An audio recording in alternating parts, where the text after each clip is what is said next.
We talk a lot about millennials. We analyze Gen Z endlessly. Their habits, their slang, their anxieties, their apps. But rarely do we slow down and talk about the generation in between. The one that doesn't demand attention. The one that doesn't explain itself. The one that quietly learned to handle things alone. Gen X. If you look at modern culture, it almost feels like they exist in the margins, not loud enough to dominate headlines, not young enough to be framed as the future. Just there, steady, self-contained, often overlooked.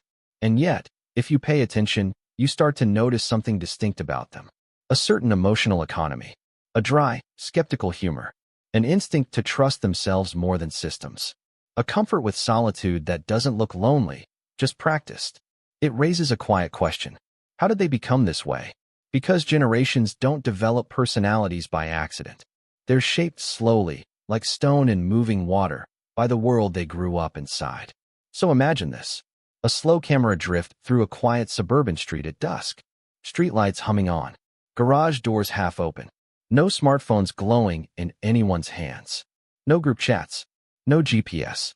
No constant noise. Just bikes dropped on lawns. Screen doors creaking. A television flickering blue through a living room window. Somewhere inside one of those houses, a kid lets themselves in with a key hanging from a shoelace around their neck. No one home yet. Dinner will figure itself out. Homework will get done, or not. Either way, it's their responsibility. No one is hovering. No one is checking. Just space. And over years, that space does something to a person. It teaches you to solve problems quietly, to entertain yourself, to not expect rescue, to keep your feelings manageable, practical, contained. When you grow up slightly unseen, you learn not to perform. When you're rarely the center of attention, you stop needing to be. Psychologists sometimes call this environmental shaping, how the texture of everyday life slowly forms temperament. Not through lectures or rules, but through repetition. Day after day, empty house after empty house. Freedom mixed with responsibility. Until self-reliance isn't a skill anymore. It's just who you are.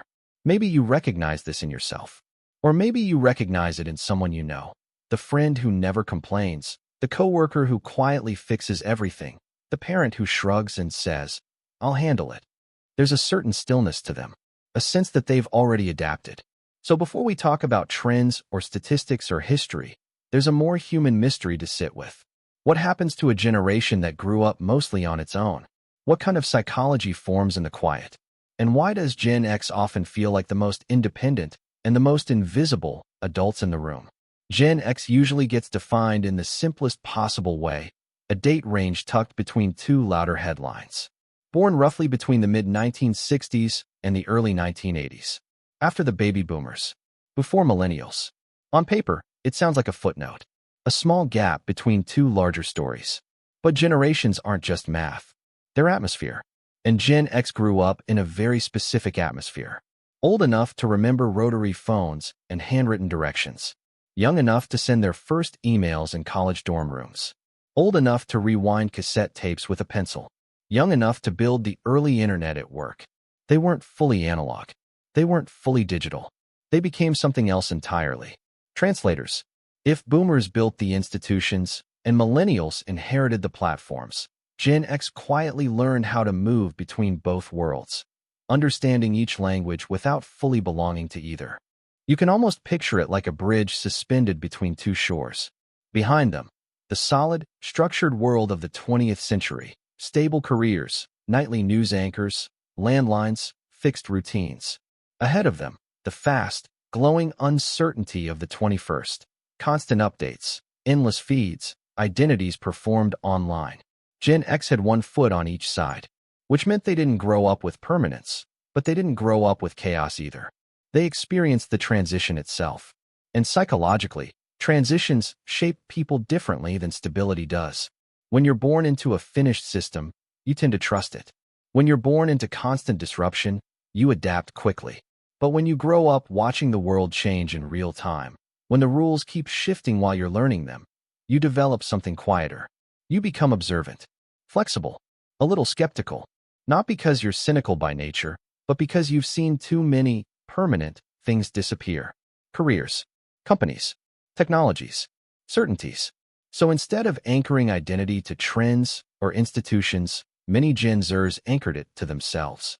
Skills over status, independence over belonging, privacy over performance. This isn't a stereotype. It's positioning. It's what happens when you're raised between eras rather than inside one. And that's why Gen X can feel harder to define. They weren't shaped by a single cultural moment.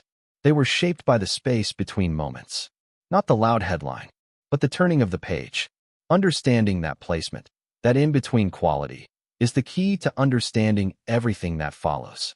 Because once you see Gen X as the bridge generation, quietly carrying the weight of two worlds at once, their mindset starts to make sense. Not dramatic, not attention-seeking, just steady, just adaptable, just there when things need to work. Picture the afternoon light of a late summer day in 1987. The kind of light that turns everything a little gold and a little dusty. A quiet suburban street. No notifications. No buzzing phones. Just the distant whir of a lawn mower and the hollow echo of a basketball hitting pavement somewhere down the block. Bikes are scattered across front lawns like they were dropped mid-thought. Helmets tossed in the grass. Backpacks leaning against mailboxes. No one locks anything. No one really needs to. Kids move in loose packs, drifting from house to house without plans, without check-ins. Time stretches wide and unmeasured, like it has nowhere else to be. Around their necks, some of them wear a thin string or shoelace with a small brass key hanging from it, tapping softly against their t-shirt as they run. Not symbolic, just practical. A quiet understanding. You'll let yourself in. The front door opens to an empty house. The air inside is still. Maybe a faint smell of carpet and whatever was cooked the night before. The clock on the wall ticks louder than it should.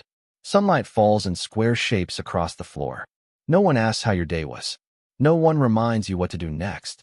There's a note on the counter, maybe, or maybe not. So you figure it out. Cereal for a snack. Cartoons. Homework at the kitchen table. Or not yet. There's time. There's always time. Later, the television hums with the soft glow of a CRT screen. Colors slightly washed, edges slightly curved. After midnight, it fades to static. That endless gray snow and high-pitched hiss, the unofficial signal that the day is over. Music comes from a plastic boombox, the clunk of buttons, the whir of a cassette turning. You wait patiently beside the radio, finger hovering, ready to record your favorite song before the DJ talks over it. A mixtape built slowly, imperfectly by hand. On weekends, the mall becomes a universe. Fluorescent lights, food courts, arcades ringing with pixelated explosions. Payphones line the walls. You memorize numbers because you have to. If plans change, you adapt. There's no constant contact. Once you're out the door, you're just out. Hours pass untracked. Whole afternoons unfold with no adult supervision, no scheduled activities, no carefully managed enrichment. Just wandering, experimenting, getting bored, solving that boredom yourself. It doesn't feel like a lesson. No one sits you down and says, "This will make you independent." It simply happens. Responsibility seeps in quietly. You learn how to cook something simple because you're hungry. You learn how to fix small problems because no one else is home. You learn how to entertain yourself because there's nothing else coming to do it for you. Psychologists sometimes call this environmental conditioning, the way repeated surroundings sculpt behavior without ever announcing themselves. Not instruction. Exposure. Not guidance. Practice. Day after day of small self-managed moments. And over time, something subtle forms. A comfort with solitude. A trust in your own judgment. A sense that if something goes wrong, you'll probably handle it. Not because you're especially brave, but because you've always had to. Looking back now, it feels almost cinematic, slower, quieter, less crowded. A childhood with long shadows and longer evenings.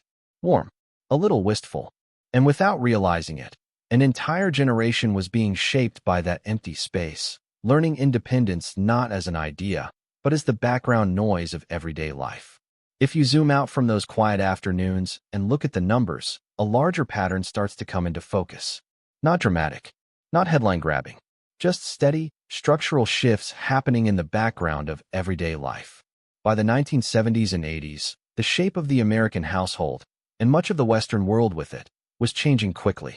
Divorce rates had climbed to levels previous generations had never seen. More marriages ended. More homes split into two addresses. More kids learned early how to move between houses, between routines, between versions of normal. At the same time, something else was happening. Both parents were working, not occasionally, not temporarily, consistently. Dual-income households stopped being the exception and quietly became the rule. The economy demanded it. Costs rose.